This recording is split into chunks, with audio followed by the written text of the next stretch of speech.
we're going to learn all about how you can lead like a chief marketing officer. So we're going to go into the 4 critical roles of a nonprofit marketing leader. And so I'm going to be turning it over to Rod in just a moment here, and you're going to hear from the expert about how you really can implement leadership at your organization and lead your marketing well. So my name is Candace. I'll be your host today. I am the digital events manager here at Community Boost.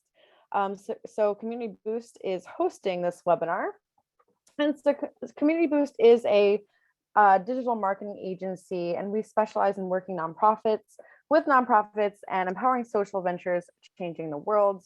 Last year, we worked with 345 nonprofits directly to end up raising over $14 million in revenue. We work with nonprofits of all shapes and sizes, from small to medium-sized organizations to large organizations like the Cancer Research Institute. We work with Habitat for Humanities, humane societies, and of course, Souls for Souls. So not only do we just work one-on-one with our clients, but we also love to provide education like this webinar today and like the Nonprofit Marketing Summit to help nonprofits really scale impact at their organization. So we're really proud of the Nonprofit Marketing Summit. The last one we had over 17,600 of you signed up. If you were there, I would also love to say hi. Just say hi in the chat quick. And yeah, thanks for joining the webinar today. So without too much further ado, I really want to introduce you to Rod Arnold. Rod Arnold is the founder of Leading Good, the Chief Marketing Officer of Souls for Souls, and the former COO of Charity Water. And you're going to hear so many great insights today. Rod, thank you for being here. And I just wanted to say a quick note before I turn it over. This webinar is being recorded. So you're going to get this in your inbox tomorrow. And Rod has graciously decided to share his slides with you as well. So you'll get a PDF of the slides. You're going to hear about a few resources during the webinar as well. And so we'll include all of those in the email. We will save some time for Q&A at the end. So please direct all of your questions to the Q&A pane so that we don't miss any of them, and keep engaging in the chat. So I'm going to stop sharing my screen. And Rod, thank you so much for being here today. Thanks, Candace. It's good to be here. Should I go ahead and start? Yeah, feel free. Take it away. Let's do it. I'm going to share my screen. You just let me know if it's working properly. Yeah, it looks good. Great. Great. Well, it's great to be with everyone. Looks like a bunch of people are still joining, which is fantastic. Really excited to just talk and interact with you guys over the next 50 minutes or 55 minutes, whatever we end up doing here. And I just wanted to start by giving you just one shameless plug. Candace mentioned I have a couple different jobs. I'm the Chief Marketing Officer at Souls for Souls, which is an organization focused on getting footwear and apparel to people in need around the country and around the world. And was at Charity Water, but I also started Leading Good, which is really focused on a couple of things. We work with some great nonprofits to help them really clarify their message and sharpen their story. We do a lot of brand work, whether that's developing a brand, developing different programs for the brand, such as monthly giving programs, things like that. And we do a lot of strategy work and coaching with leaders to help them kind of take their marketing to the next level. So that's my plug, and that's the last you'll hear of that. I wanted to start by asking a question, and I'm hoping that you guys will just stay engaged in this conversation through the chat feature here. If you know, as you think about marketing in a lot of not in the nonprofit world, you know, marketing is a relatively new concept. And if you think about the grand scheme of things, some nonprofits maybe don't even recognize marketing as a function. I think it's becoming more and more common, obviously, but it's relatively new. You know, 20 years ago, there weren't many nonprofits talking about marketing. It was about development, advancement, fundraising, but marketing was sort of not really front and center. I do think Charity Water played a role, some role in making that making marketing more prominent. But I'd love to hear your thoughts. What does marketing mean at your nonprofit? What's the role of marketing? What's the purpose of marketing? Just put some things in the chat about your nonprofit, how you see marketing playing a role, and we'll take a look at those. And then as you're doing that, I want to talk about kind of what it really means to be a marketing leader. Some great comments coming in, creating awareness, a lot about awareness, educating the public. Yeah. Engaging the community. Great stuff. Recruitment, exposure of the brand, lots of great comments there. Storytelling. Absolutely. We're going to get into a lot of these things today. Keep them coming. So what does it mean to be a marketing leader? We understand a little bit, maybe conceptually, what marketing is all about, but what does it mean to be a marketing leader? And that's what I wanted to focus on today. And I want to challenge you to kind of think about it in three big kind of buckets as a leader, and then we'll get into the 4 roles. But if you're a marketing leader, it means you're thinking about the right things. No one else is going to think about these things for you. You can't rely on your executive director or your CEO or your board. You need to be thinking about the right things. You need to be asking the right questions. And we're going to ask a bunch of questions today, and you're going to see a lot of questions come up on the screen that you can ask yourself as we're going through this. And you're also driving the right actions. So you're thinking about the right things, asking the right questions, and driving the right actions. That last one is key. Again, being a leader means you're making things happen. You're making sure that the organization is thinking about things the right way, but also moving in the right direction. And so we'll get into kind of, especially on asking the right questions and what you do with those answers and how you drive forward. So, as we talk about the 4 critical roles here of a nonprofit marketing leader, at the end of it, you're going to see for each of these 4 roles, we're going to get into a bunch of different aspects and questions. And at the end of the program, end of the webinar today, I'm going to give you access to a resource that has all of them on one page. I think it'll be a great checklist for you. You can print it off, have it in front of you, or leave it on your, save a tree, leave it on your desktop. But I think it'll help you kind of keep reminding yourself of what it takes to be a successful nonprofit leader. So let's dive into it. We'll start with the first one, which is really about being a growth driver. If you are in the chat, tell me, are you the main marketing leader at your nonprofit, or are you? What role do you play in the marketing sort of chain of command, I guess you would say? So in some of the, if you're a small organization, you might be the only person. If you're a larger organization or medium organization, you might be part of a team, or you might be the head honcho who really oversees all the marketing. So, or you might just, whatever role you are, whatever level you are in the organization, whatever size the organization, you need to be thinking about these same things. And even if you're not the chief marketing officer, for example, you can be thinking in a leadership role, because that's how you get promoted. That's how you get, you build the organization and you build yourself as a leader. So let's dive into this growth driver. So really about driving growth. What does it mean to drive growth in a nonprofit? A lot of great comments coming in, by the way. Everything from team of 1 to team of 2 to some larger organizations here, which is great.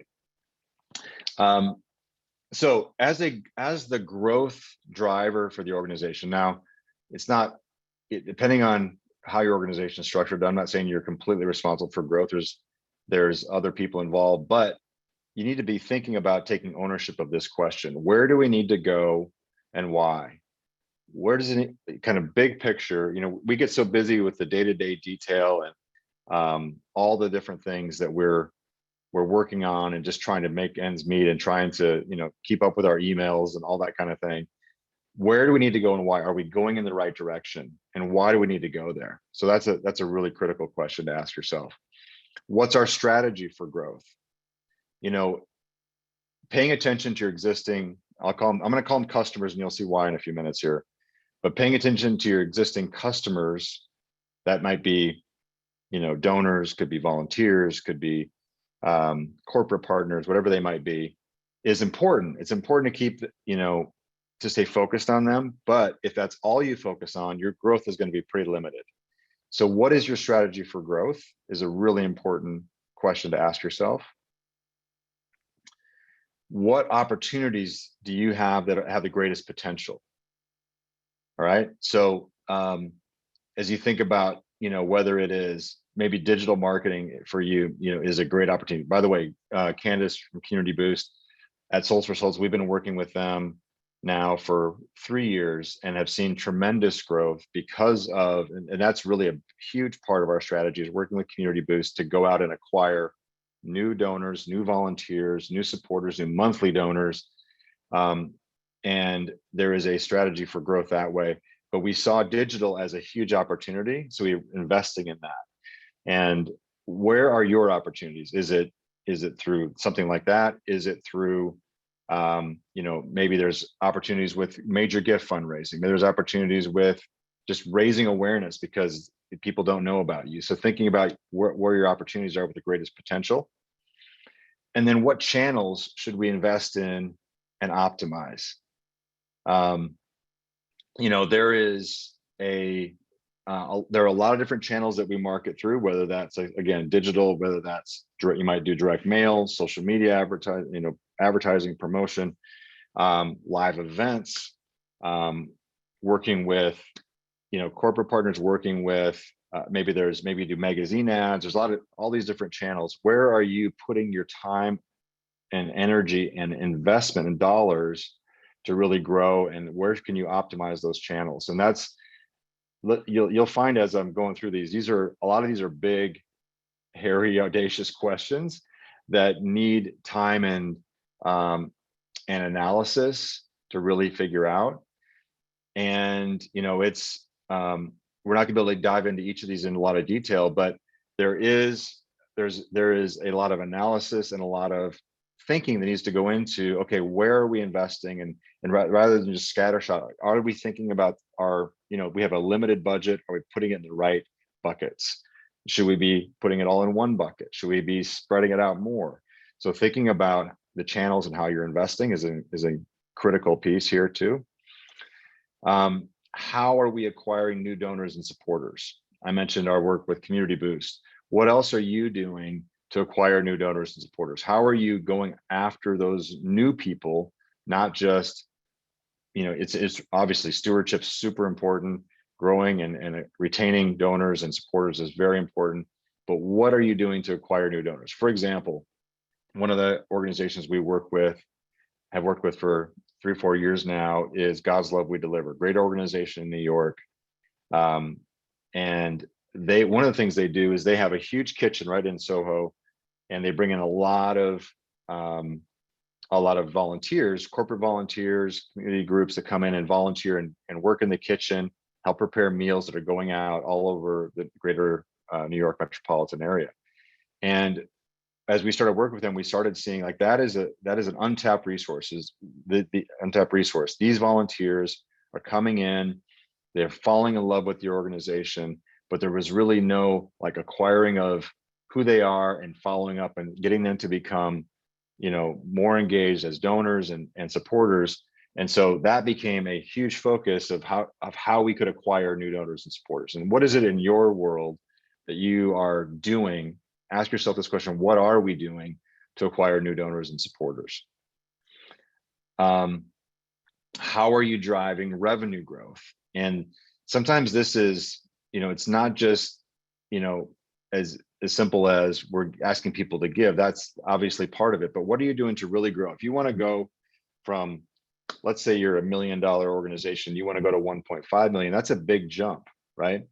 So how do you grow that revenue? Is there an opportunity for you with earned revenue? One of the things we do at Souls for Souls, one of our sort of, I think, greatest assets is we have a really strong earned revenue piece and a growing and strong fundraising piece. And so those streams really help drive organizational revenue growth. But what else are you doing? Whether that is, are there products? We'll get into products here, what I mean by that in a few minutes, but how are you driving revenue growth and thinking about a bigger picture? What's your growth strategy? What's your growth plan, your goals, and how are you driving toward those goals? How are we optimizing lifetime value? Obviously, every person that gives to you has potential lifetime value. So their lifetime value might be that one gift that they gave and they never came back. Or it could be that they made a donation, they made another donation, a larger one, they became a monthly donor, they maybe gave a larger, maybe they included you in their year-end giving, maybe eventually they include you as part of their estate plan. There's a lot of potential in our donors that we need to think about. How are we optimizing the lifetime value of every person that we touch? And I don't want to get, not everyone, we're not just talking about, people are more than dollars. I understand that. But as it's our mission to grow the organization. It's our job to grow the organization. How are we optimizing the lifetime value? Is it, getting people to level up to a monthly donation? Are we keeping them engaged as monthly donors for a long period of time? And how do we extend that period of time? So those kinds of questions to help you drive that question. That's something that we can be measuring as well. A lot of these we should be measuring. How are we optimizing lifetime value is one of those. And then how are we moving supporters through the customer life cycle? The customer life cycle, what I mean by that is maybe they start again as volunteers. We want them to become donors, we want them to become monthly donors, we want them to become, major donors. What's our strategy for moving people through that? Some organizations, call it moves management. That's especially when they come in at a low, maybe they're a small donor, become a mid-level donor, become a major donor. But our strategy for moving supporters and donors through that life cycle is the job of the marketing leader to think about that. What are we doing? How are we nurturing them? How are we engaging them? Right? By the way, I love all these comments. I'm gonna take a second here just to breathe and see some of these, but I'd love for you guys, as I'm talking about some of this stuff, to pepper us all with your ideas and what you're doing in your organization, what you've seen and maybe some of the challenges you've had, because I think we're doing this as a group, and we're all going to learn from each other and not just from me. So these are some of the questions that you'll see on the resource at the end here that we need to be asking ourselves often as nonprofit leaders. How are we driving growth? How are we driving new revenue? How are we bringing in new people, new supporters? How are we thinking about the growth of the organization and thinking about it in terms of, owning that, asking the question, but then owning the results and owning the actions that need to happen coming out of that. Okay. All right, let's move to the next role. That was number one. This next one is really about innovation.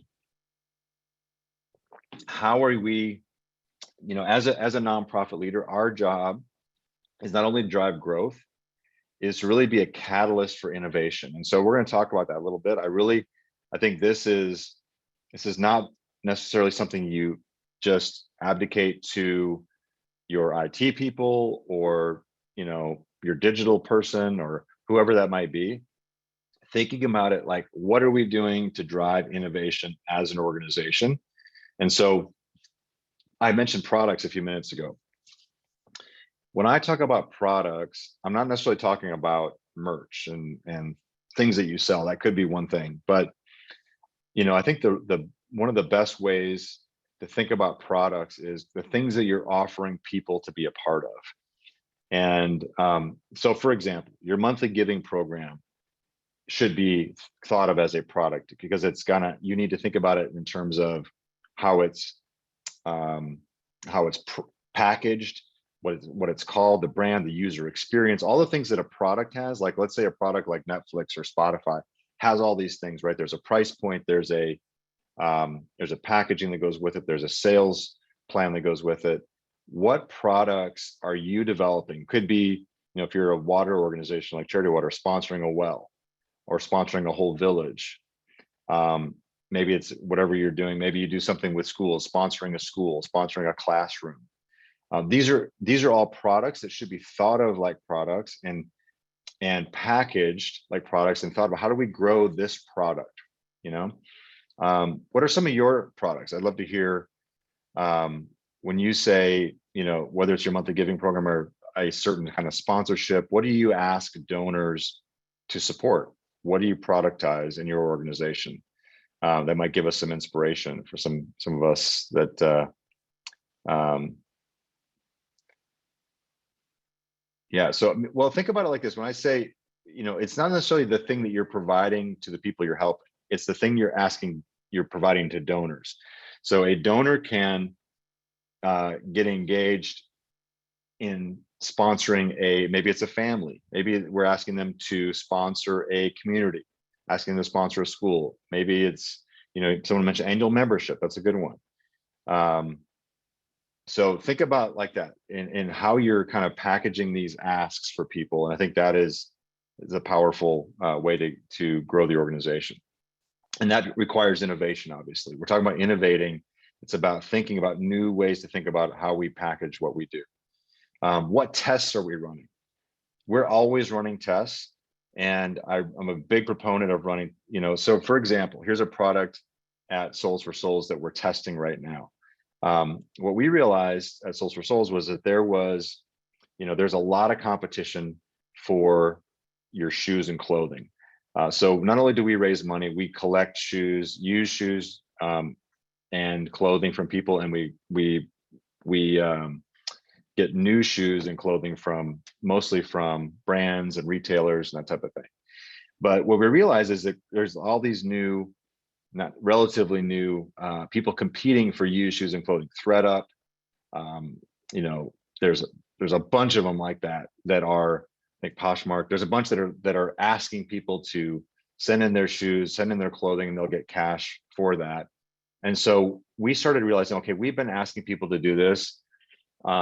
How do we compete with the ThredUps of the world? And we're not going to be able to necessarily pay them like ThredUp does, but could we at least compete on convenience and make it super convenient for them? Because right now, what we've been doing forever is we have these drop-off locations all over the place. So that's still a real convenient thing. But could we also kind of go down the path of giving them something tangible? So we just launched this a few weeks ago, actually about 10 days ago, and it's called a sneaker give back kit, and they order it online. We're actually, Community Boost is helping us promote it on social. They can sign up, get their kit mailed to them. They open up their kit, and inside is a big bag that they can put their sneakers in. They can attach a free mailing label to it and send it back to us with a donor form, and we'll give them the tax receipt that they need. So what we're trying to do is go from having to leave your house to you just order it online, it comes to your house and you just send it off, and seeing how we're testing to see how that does compared to our normal efforts. And so what tests are you running? It might be something like that. It might be something that is a new way for people to give. It might just be a new channel that you're testing. There's a lot of different ways now to advertise on smart TVs, on digital outdoor. There's all kinds of things like that. So we're constantly running tests, looking for something that really works in terms of ROI. And I think that's, as a marketing leader, we should be continually thinking about the tests that we're running, and keep innovating that way.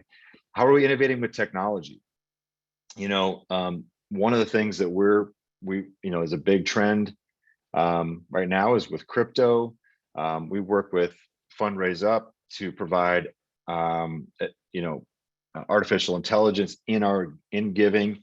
So new technologies that are helping drive greater results, even using the AI part of that donation platform has helped drive more monthly donors. We can see an uptick in people giving more dollars, becoming monthly donors. But what else are you doing with technology? Thinking about, there's a lot of products out there that are turnkey. How are you using text to give? How are you using video? So innovating with technology, and then capitalizing on consumer trends. I mentioned crypto, NFTs. There's tools now that are super easy to plug into your site, but are you keeping up with consumer trends so that people, when they want to give in a certain way, that they're starting to act this way with their purchasing habits? Can they also transfer those purchasing habits to their nonprofit giving, and making those trends, like I just mentioned with our ThreadUp example? That is capitalizing, responding to a consumer trend that we want to make sure we don't lose market share to the for-profits. And so lastly, this is a big one, and this also is part of innovation, which is, how are you as a leader fostering an entrepreneurial culture inside your organization? How do you create, whether you're a team of 2 or 5 or 500 or 5,000, how are you making it okay and encouraging people to think outside the box, to think about innovation, to think about, what if we tried this, and encourage people to try new things? That entrepreneurial culture, I believe, is one of the strongest. That's one of the biggest differentiators between organizations that are stagnant and those that are growing at a rapid rate. If you look at the Charity Waters of the world, they're always trying new things. They're thinking about new ways to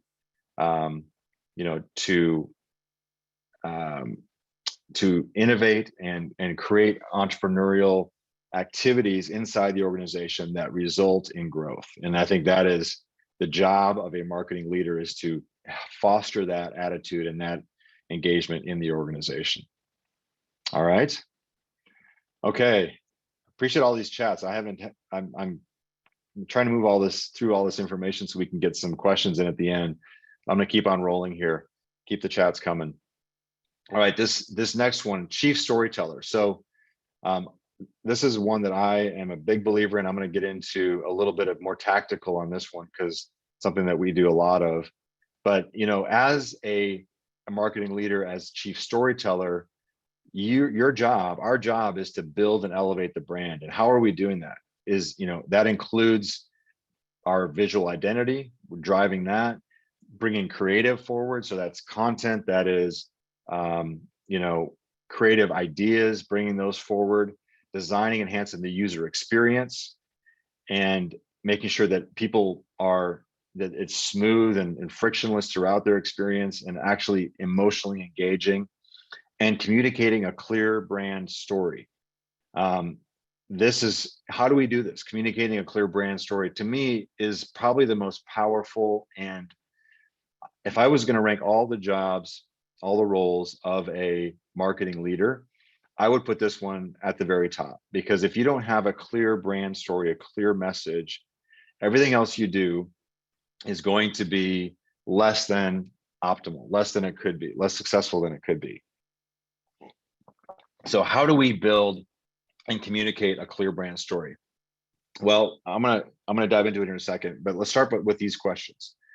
It's about having a clear, compelling message for your mission and your work, your impact, your different programs. So if you have multiple programs, how are you communicating each of those in a distinct but also integrated way? The different products that we talked about, whether that's monthly giving, whether that's a certain sponsorship level, or whatever it might be, having clear, compelling messaging for each of these and for each audience. So, there's a big difference between a major donor. It's often a big difference between a major donor and a monthly donor. And how are you speaking to them differently? And do you have clear, compelling messaging that's documented, that's articulated, that you can follow, and that everyone in your organization can follow, your board members can follow? And this goes to this point: is the entire organization aligned around that messaging? Now, I believe that the best way to do this is by developing a messaging framework, because a messaging framework helps you tell this clear, compelling story, and it provides a foundation for all your marketing communications and makes all your marketing more consistent and more effective.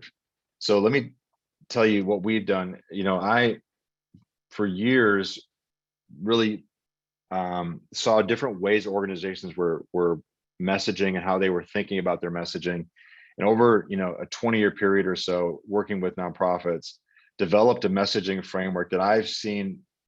We've used the same framework with some great organizations, large and small, and it really helps clarify their messaging. So this is, for example, this is just a snapshot. There's a lot more resources on our website. If you go to leadinggood.com, you'll see under the resources tab a free webinar that goes through this in a lot of detail. And also there's actually a messaging interactive audit where you can go through and watch videos and audit your own messaging, and give yourself some good perspective on how you're doing. But this messaging framework is designed to clarify the key elements, the 6 key elements of a powerful nonprofit message, and what we call a story of transformation. It's about clarifying the problem that you do. And like I said, if you watch the webinar, you'll see that there's a lot more than just saying that this problem exists. It's about creating empathy by emotionally providing context for that problem as well. Belief is a really important part of this. The solution, the opportunity, the impact, the proof that you provide. So I can't go into all this right now. This is a whole webinar on itself, but suffice it to say that this type of a tool is a great way to start, a great foundation to start with, to really developing your brand story as an organization. But then you can use this same framework for each different program you have, for each different product that you have. And so I highly recommend you checking that out. It's all free. You can check it all out on our site.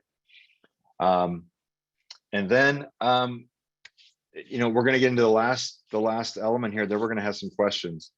So the last critical role is really being a customer champion. And I've been talking a lot about that word. I use that word customer a lot, and we're probably used to using the words, like donor, which I agree with, but our customers are not just our donors. You think about, in the chat, list some of your customers, because for the ones that come to my mind are volunteers, could be small, and each of these are kind of different customers, right? Small donors, monthly donors, larger donors, foundations, institutions, corporate partners. List some of those there. Students, parents, community. So yeah, I mean, if you're serving people that you interact with directly, definitely your beneficiaries, the people that you're serving are customers. Your board members, some great ones. Those are good ones. Okay, good. And then once we identify our customers, I don't know how many of you, put this in the chat, how many of you have developed customer personas, or you know what that is? So customer persona is when you think about the different types of people that are typical of donating to your organization, or typical customers of your organization. So for example, if you are an organization that really caters to young people, maybe young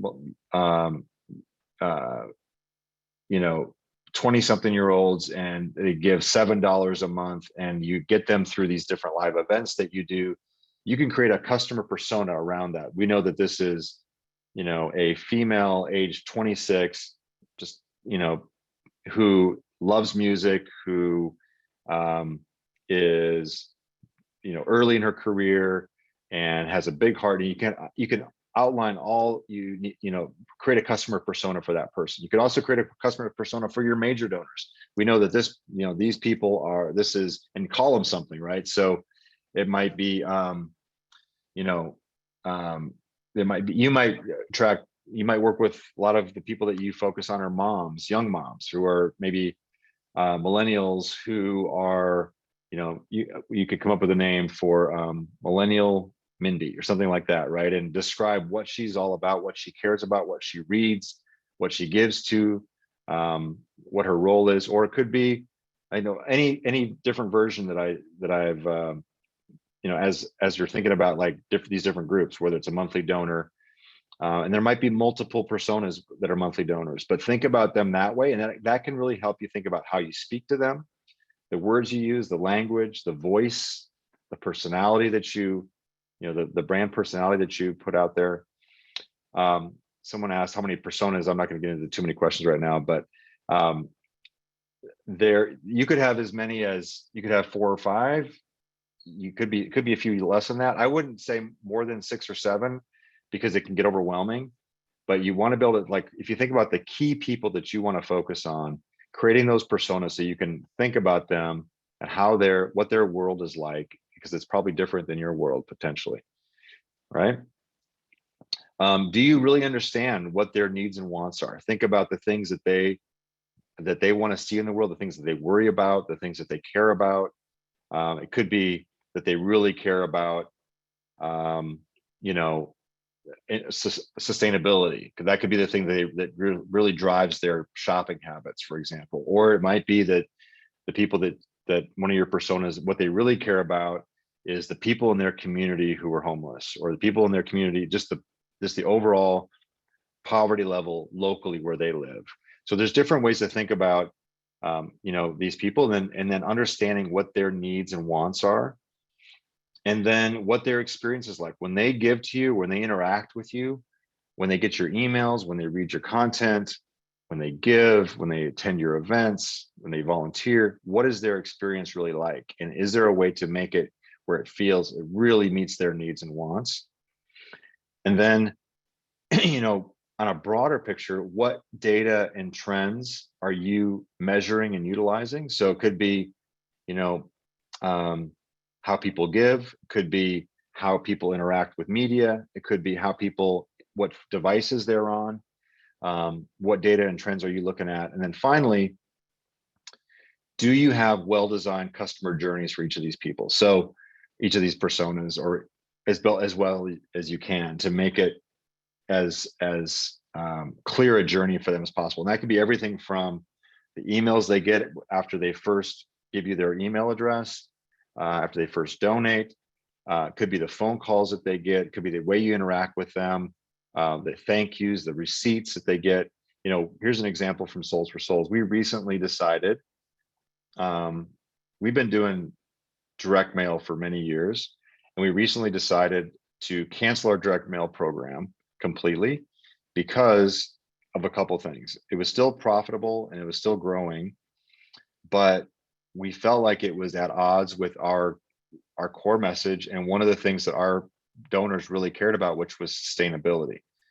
One of our big focuses is keeping textiles out of landfills, and it just didn't jive with what we were, the direct mail didn't jive with what we were promoting and what we were saying. And so we had to think about the customer experience, not just where our revenue is coming from. And that was a sacrifice we just made last month.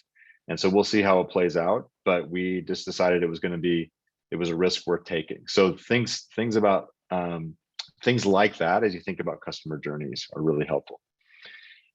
Okay, listen, I've been talking a lot. We're going to get into, so this is the four areas we just went through.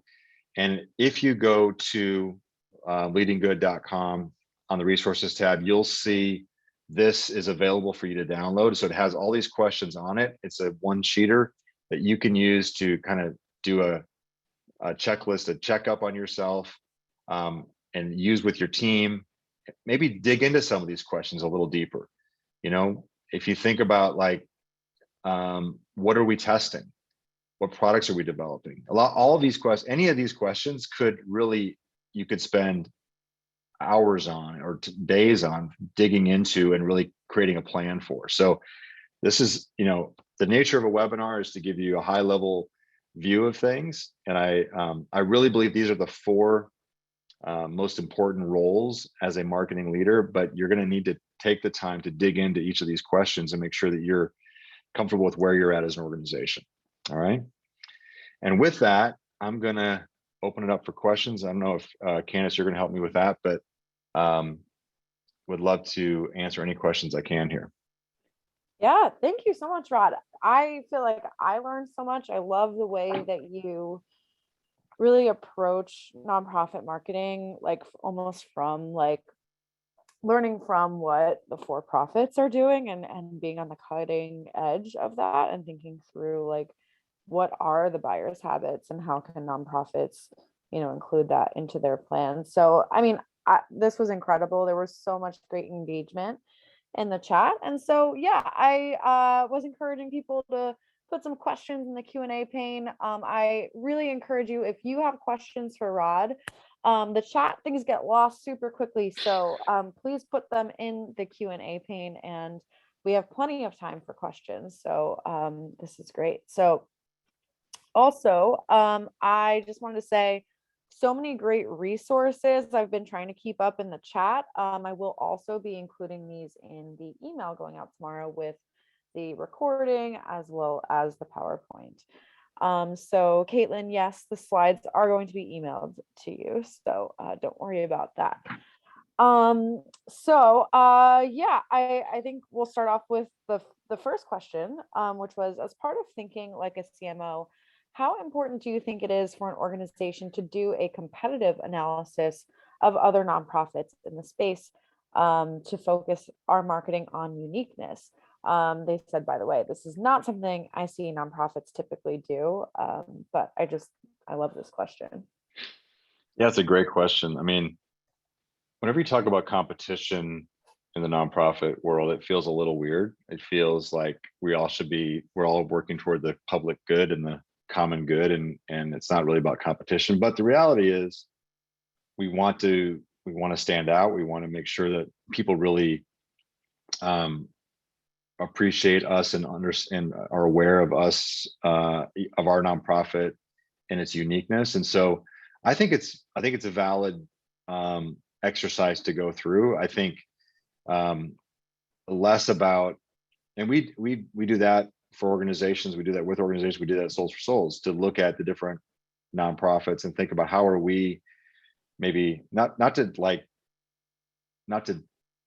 necessarily take them down or anything like that, but to see what can we learn from them. That's one thing. Like, one of the things that we learned is we need to increase our pickup points at Souls for Souls, because goodwill is around every corner. How do we get to be in every neighborhood where we can be just as accessible as they are, that kind of a thing. So I think that there's definitely things to learn from doing that. So I would, I encourage you to do it, but not to get too focused on, okay, what's our market share and what's their market share? How do we, maybe that for-profit lens doesn't apply completely to it. So. Yeah, I think it's funny because this actually came up. I did a webinar a couple months ago about creating a nonprofit marketing plan, and it did include this piece on competitive analysis. And I do think it's less about like, competing for money than it is like looking like, oh, like what are similar nonprofits in our space doing well, and how can we also, do similarly, or what are we doing different that makes us stand out? I did want to just place this free resource in the chat as well. It includes that competitive analysis worksheet. So if you're interested in using that, I do recommend. It's something that our team has been really put together and is using as well. Great. Fantastic. Erica asked, do you have any favorite social media planning calendar tools? I think like a lot of, we talked like very high level about these, trends and forward thinking approaches, but I also think like simple tools can really streamline the process. So like, just wondering if you have any suggestions. I'm probably not the right person to ask for that. I don't directly do that myself, but I see that people are answering in the chat some good examples of Hootsuite, Content Cal. Looks like you did that. So I think those are Ones I've heard do a buffer, I think, is a good one too. But um, yeah, I'm not the right person to ask for that, but I think that Yeah. there's some good ones out there. Yeah. Well, that's a perfect segue. Keep firing up the chat. Any responses you have as well and recommendations. I think that's the beauty of a live webinar, is that we are all here and can all shed light on what everyone is doing, what you've found to be successful. So awesome. Well, so there's quite a lot. I think one of the things, and this is sort of maybe combining a few of the questions or some of the pain points that I've seen come up throughout the session today, is, it's really hard for a small nonprofit to really effectively balance all of these things. So I guess for small nonprofits looking to really lead marketing for their organization, what are some simple steps they can do to start? So someone asked, like, where do you start? Which of these four do I focus on? And any other Yeah. simple tips for those smaller organizations looking to grow? Yeah. I hope it wasn't overwhelming if you are a, one person team or two-person team. I totally get how it can feel that way. And you're definitely not, don't try to bite off the whole shebang at once. Like I said, I'm a big believer that messaging is first. Like if you can get your messaging straight, even a lot of large organizations have issues with confusing messaging or it's unclear. If you can really nail your brand story and your message, that's going to get you a long ways. And I think it's one of the best ways to actually differentiate yourself from other organizations as well, is to stand out and to really make an impact and to be memorable with people, is to have your message super clear and compelling. And so I would start there. Like I mentioned, there's resources on the site that can help you with that. The other thing I would say is, probably if I think about the second area that I would focus on besides this chief storyteller would be the growth driver. And it's really thinking about, okay, even just the big question of where do we want to go and why, and how are we going to, what's our plan to get there? And that might just be something if you're a real small organization, something simple like we need to start an event, or we need to start, a monthly giving program and get it in front of people. It might be something super simple and super tactical that helps you get the momentum you need and until you can kind of grow to a certain level where you can hire people and add some of these other functions in. But I think the chief storyteller role and the growth driver role are the ones that I would say to focus on. Thank you, Rod. There's so many great questions coming in. I hope we can get to all of them. If not, Rod, if you want to also just share contact information in the chat, I think Sure. that would be a great way for people to continue to connect with you beyond the webinar. But I think this is a good question. Lisa asked, how do you recommend an org take stock in their existing impressions, impact, and brand recognition? So like, how do you assess where your nonprofit is so you know like where to go from there? And they ask for like any like tools or resources that you're aware of that would help with this. Great. Who asked that question? Lisa Ferrer. Lisa. Okay, I'm trying to find her on here. It's all the way at the bottom. There it is. How do you recommend Yeah. or take stock in their existing impressions? Okay, great. This can be a lot of, it depends on how large of an organization it is and what kind of data you have available to yourself. I will say that, and I'm not trying to just focus on Community Boost. One of the things that we did with Community Boost early on was to really understand kind of our status and where we stood, like what is our traffic, where are people coming from, what's the click-through rate, what are the conversion rate once they land on our site, some of the real core metrics and key metrics that we start to build on and drive on. So I think there's probably some organizations like like Community Boost, or, you know, even what we do at Leading Good, sometimes it can be helpful to help kind of come in from the outside, because the problem can be really knowing where to look and what the you know, how to read the data. If you just look at Google, I don't know how many of you use Google Analytics. A lot of people can be very overwhelmed. There's so much data on there. What should we focus on? How do we understand it? How do we read it? And that's a great place to start. Candace says you guys can help. They'll do an assessment for you. And I really recommend, you know, just starting with some core metrics. So think about, like, what can you measure? What do we want to grow?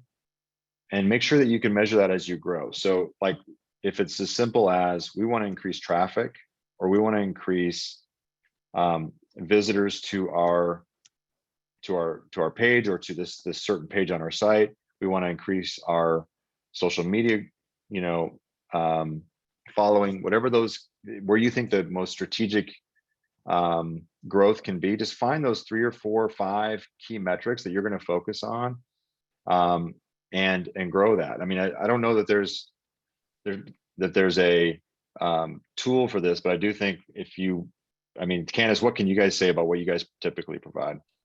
Yeah, so we really do provide a range of services where we can definitely dive into the Google Analytics.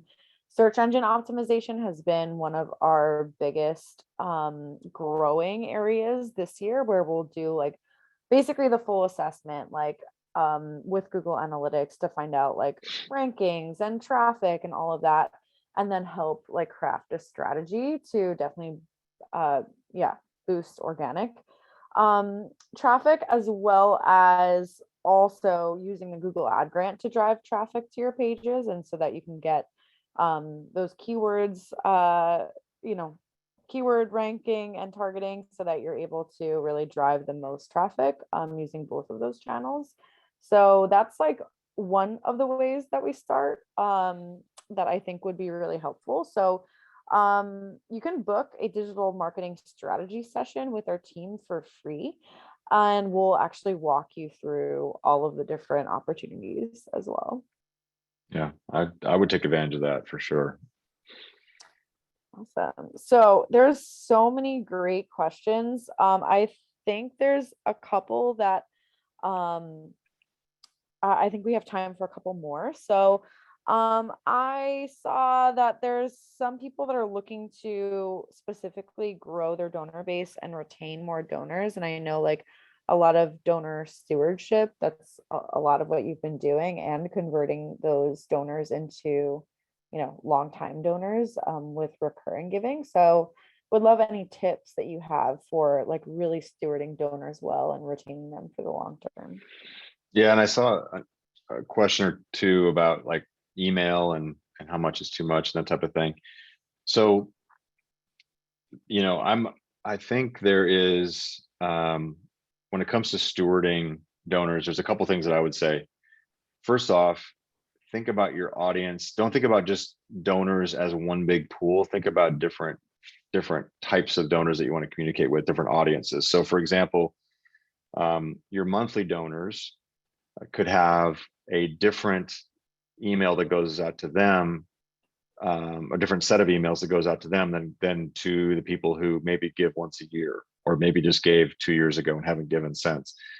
Those monthly donors, for example, you can speak to them because they're part of your community, and speak to them in a way that makes them feel like, because you're a monthly donor, because you're part of this program, because you're part of this community, want to share this special message with you, want to share this special story with you, felt like you could really appreciate it, and speak to them in a language that feels very personable.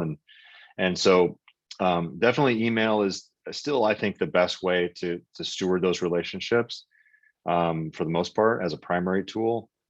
How much is too much? You know, it totally depends. I swear I subscribe to a bunch of organizations' emails. I probably I feel like I get 2 or 3 a day from some, like IRC. They are on it, and especially with the Ukraine stuff going on, the Afghanistan stuff that was going on. I mean, they're just really stay on it. I think you need to kind of test your way into it. And then some of it also is what you can manage. Can you manage and really keep up with, if you have multiple audiences, can you keep up with twice a month, once a week? I think once a week is very reasonable.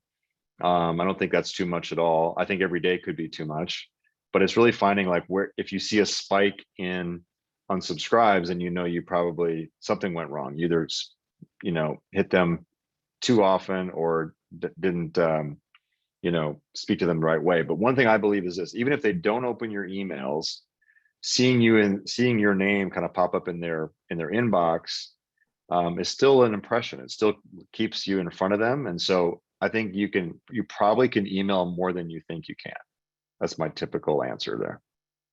Yeah, I always see that where people are afraid of sending emails, where having you be top of mind in their inbox, even daily, I think is fine. It does depend on your audience and their engagement, but like you said, you can always test it and see like, how your audience responds to your emails. I think it's, I also think like a lot of like what you said is nailing down that messaging for each of those emails. So if you are emailing every day, like, what is it that you're saying in those emails, and what is the call to action there for you? And I think that can be a huge driver for it too. So yeah, that's amazing.